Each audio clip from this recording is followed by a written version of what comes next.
நாட்டுக்கு தமிழுக்கு திருக்குறளை தவிர வேற என்ன வேணும்? மனிதனாக வாழ்றது திருக்குறளை போதுமே. மகானா வாழணுமா அதுக்கு மேலே போ. இன்னும் எவ்வளோ நூல் இருக்குது? தமிழ் இல்லாத என்ன இருக்குது? தமிழ் இல்லாத என்ன இருக்குது? தமிழ் அழிக்கணுங்கிறது தான் அவனுடைய கோட்பாடு. ஓணக்கரை பத்மநாபன் அவன் ஆசிரமத்துக்குள் ஹிந்தி தெரிந்தால்தான் வர வேண்டும் என்று சொன்ன நாட்கள் உண்டு. அந்த இடத்த விட்டு என்ன உடனே யார் பத்மநாபன் மூலயமா சேதுட்டு சொல்லி சேதுவே என்னை வெளியில் போகுது. எங்கே? கோணக்கரை. கோணக்கரை எங்கே இருக்குது?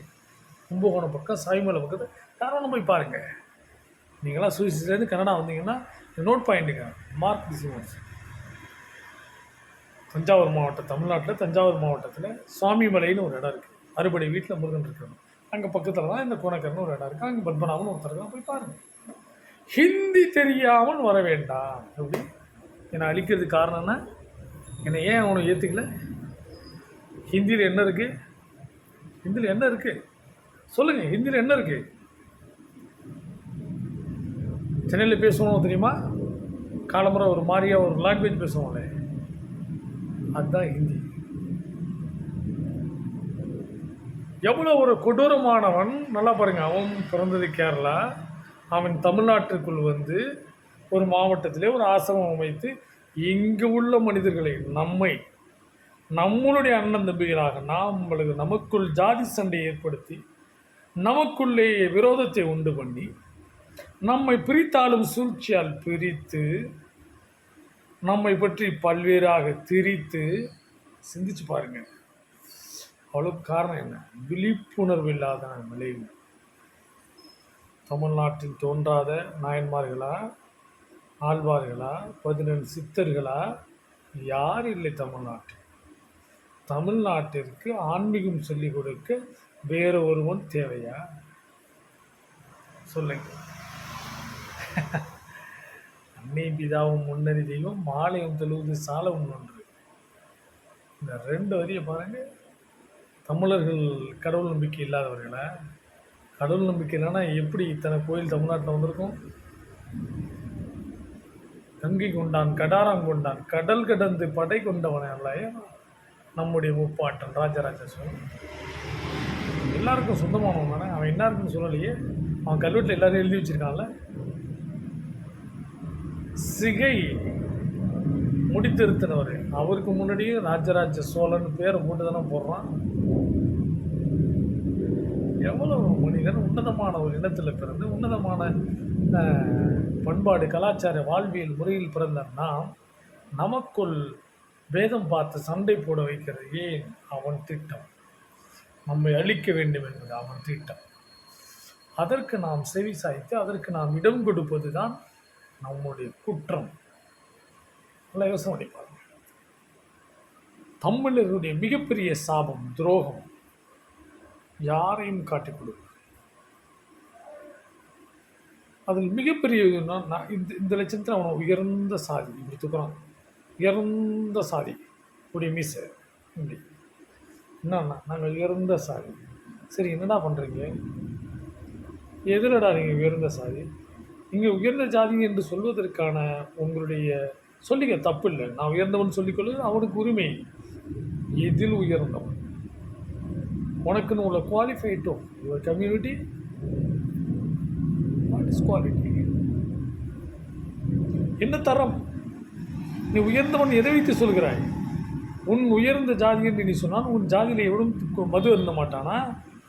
மது மட்டும்தான் குற்றம் என்று சொல்கிறேன். மதுதான் அடிப்படை குற்றத்திற்கு காரணம். இல்லை எங்கள் உயர்ந்த சாதி, எங்கள் சாதியில் எங்கள் ஜாதி பெண்களோட திருமணம் செஞ்சுக்கிட்டால் நாங்கள் வரதட்சணை வாங்க மாட்டோம். இந்த சாதியை ஒரு சாதி சொல்லியிருக்கானா? ஒரு தூக்கிறவன்லாம் சொன்னான்னா அசிங்கம், கேவலம். தன்னுடைய அலுவலகத்தில் பணிபுரிய வருகின்ற எத்தனையோ தினக்கூலி பெண்களை சீரழிக்கிறார்கள். கிராமங்கள் தோறும் போய் பாருங்கள். நான் பார்த்த வரையில் கிட்டத்தட்ட கிராமங்களிலே பண்ணையார் என்று சொல்கின்ற அத்தனை பயிலும் அங்கே கல்யாணிக்கு வர்ற மேக்சிமம் அதிகபட்சமாக எல்லா பையனும் அங்கே அன்னன்னைக்கு தினக்கூலியாக வர்றவங்கள வயசு வித்தியாசம் பார்க்காம அந்த பெண்களுடைய வாழ்க்கையை சீரழிக்கிறாங்க. சில பேர் கட்டடம் அவன் அந்த போர்சட்டியை குடும்பமாக வச்சு நடத்துகிறான். கேட்டால் வெளியில் வந்து சொன்னால் நாங்கள் அந்த சாதி. அப்படியே சில்லு இந்த பட்டு இந்த வேட்டியை கட்டிக்கிட்டு மீசை அப்படி முறுக்கி விட்டுக்கிட்டு ஒரு இன்பில்டர் வந்தால் பறக்கிறான். என்னடா நாங்கள் அந்த சாதி போன வருஷம் திருப்பில் மாட்டி 1,00,000 பணம் கொடுத்து வர்றான். என்ன சாதி அப்போ மட்டும் ஜாதி பார்க்க வேணாமா? புரியுதா சொல்கிறது? எல்லாத்துக்கும் வா. அப்புறம் என்னவோ சொல்லுவாங்கள்ல கிராமத்து பழமொழி, நீ உயர்ந்தவன் என்றால் அதுக்கான இலக்கணம். அது யார் சொல்கிறார்? திருவள்ளுவர் சொல்கிறார். ஒழுக்கம் விழுப்பம் தரலாம், ஒழுக்கம் உயிரினும் ஒம்பப்படும். ஒழுக்கத்தை மையமாக வைத்துத்தான் இங்கே மனித இனமே தரம் பிரிக்கப்படுகிறது. ஒழுக்கம் எந்த வகையில் அவன் ஒழுக்கமாக வாழ்ந்திருக்கிறான், அதுதான் வாசியம். புரளியை விடுங்க, வதந்தியை கிளப்பிட்டு தான் இருப்பான்.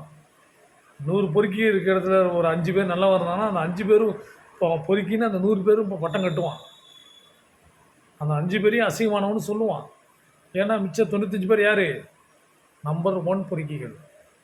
அவங்களுக்கு முன்னாடி இந்த 5 பேர் என்ன பண்ணுவான்? காலி பண்ணணும்னு நினப்பான், இந்த இடத்த விட்டு அகற்ற நினப்பான். இல்லைன்னா இவனு வழியாக அவனை கட்டுப்பாட்டுக்குள்ளே கொண்டு வந்துடுவான். இதுதான் இங்கே எல்லா கிராமத்தில்.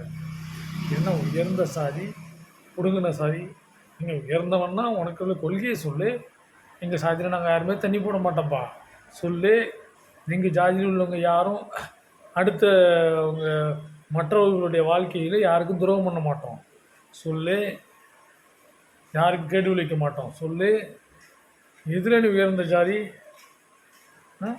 அதுங்களே ஒரு நாளைக்கு நீ ஒன்று கொடுக்குற பணத்தை வாங்கிட்டு போய் தான் எங்கள் வாழ்க்கை நடத்துகிற ஒரு சூழ்நிலையில் உள்ள வர்ற பெண்களை கிராமங்களில் இப்பயும் நடந்துக்கிட்டு இருக்கு. காவல் நிலையங்களும் நீதிமன்றங்களும் செல்லாத சட்டங்கள் இன்னமும் இருக்கு. எங்கே போய் கம்ப்ளைண்ட் கொடுக்குறது? யார்கிட்ட நீதி கேட்கறது? காலங்காலமாக நடந்து கொண்டு இருக்கு. காலங்காலமாக ஏன்னா இன்றைக்கி நேற்று நினச்சிடாதீங்க, காலங்காலமாக நடந்துக்கிட்டு இருக்கு இந்த பயிலோ பண்ணுற அடிக்கிற லூட்டி. ஆனால் வெளியில் மட்டும் சொல்லும் போது பார்த்திங்கன்னா, பிள்ளை தேவர் நாங்களாம் அந்த சாதிடா, நாங்களாம் இந்த சாதிடாம்மா. போய் பார்த்தா பச்சை பொறுக்கியாக இருப்பான், பச்சை பொறுக்கியாக இருப்பான். நான் பார்த்துட்டு தான் இருக்கோம், பார்த்துட்டு தான் இருக்கோம். ஏன்? ஒழுக்கத்தின் சிறந்தவன் இல்லை. குடிக்கிறதும் கூத்தடிப்பதும் தான் உன் சாதியின் தலைமை விழுன்ற. அதை தாண்ட நாங்கள் அசிங்கம்னே சொல்கிறோம். புரியுது? கடந்த ஒரு 14 நாளைக்கு முன்னாடி ஒரு இடத்துல பேசும்போது அதான் நான் சொல்கிறேன். எதை வைத்து நீ உயர்ந்த ஜாதின்னு சொல்கிற? வள்ளுவன் சொல்லுகிறான், ஒழுக்கம் விழுப்பம் தரலாம், ஒழுக்கம் உயிரினு ஒம்பப்படும். அதான்டா ஸ்கேலு, அதான் ஸ்கேலு, அதுதான் அளவுகோல். அதை சீர்குலைப்பது தான் அவன். தமிழ் பண்பாட்டை அழிக்க வேண்டும் என்பதற்காக திட்டமிட்டு கிராமங்கள் தோறும் நகரங்கள் தோறும் டாஸ்மார்க் என்ற சாராய கடை திறந்து அதை அழிக்கிறது விதை போட்ட ஒரு கிழட்டு அயோக்கிய ராஸ்கல் இந்த வேலையை பண்ணான். அரசாங்கம் சாராய கடை நடத்துவதை விட மிகப்பெரிய மன்னிக்க முடியாத பாவமும் குற்றமும் இருக்க முடியுமா? ஈரோட்டு ராமசாமி குருமையில் சொல்கிறார் பேரை, அவர் இருந்தால் கூட சொல்கிறாதான் சொல்கிறார். இருந்திருந்தாருன்னா தெருவுக்கு ஒரு சாராய கடை இருக்குமா? டாஸ்மாக் திறந்துருக்க முடியுமா? கல்லுக்கடை வந்தால் புத்தி கட்டு போய்டுன்னு 500 மரத்தை வெட்டி வீழ்த்தினோம்னா தந்தை பெரியார் ஈரோடு ராமசாமி தெரியுமா? இந்த மாதிரி ஒரு மனிதனை எங்கே போய் பார்ப்பேன்? மகான ஒரு மனுஷன்ல சமுதாயத்துக்காக தன்னையே இழந்தவன் இல்லையா? சாதாரண விஷயமா? எல்லா மனிதருக்கும் நல்லது கெட்டது இருக்கும், அது வேறு விஷயம். அவர் தமிழ்நாட்டில் பிறக்கலைங்கிறதுனால சில விஷயங்களில் மொழி மீது கூட காழ்ப்புணர்வு அப்புறம் பீடி தன்னைத்தானே மாற்றிக்கிட்டு அந்த உணர்வை புரிஞ்சுக்கிட்டு அது எல்லாருக்கும் உள்ளதான இயல்புன்னு வந்துக்கிட்டாரு. எல்லா இடத்துலையும் உள்ளதானே. அவன் பெரியவனாக படித்து வந்தானா அவனை விரும்பி கேட்குற இயல்புன்னு புரிஞ்சு உணர்ந்து வந்தவர் தான் பெரியார். அதனால் போதுன்னு நினைக்கிறேன். அப்புறம் ஒரு 15 கிளிப்ஸ் கொடுத்தாரு, நீங்கள் அப்புறம் பார்த்துக்கணும். சரியா? நம்மளுடைய இதெல்லாம் தேவையில்லை, நீங்களே பேசுங்க. நான் சொல்கிறேன், விஷயம் இதான். தமிழர்கள் திட்டமிட்டு புரிஞ்சுக்கணும்.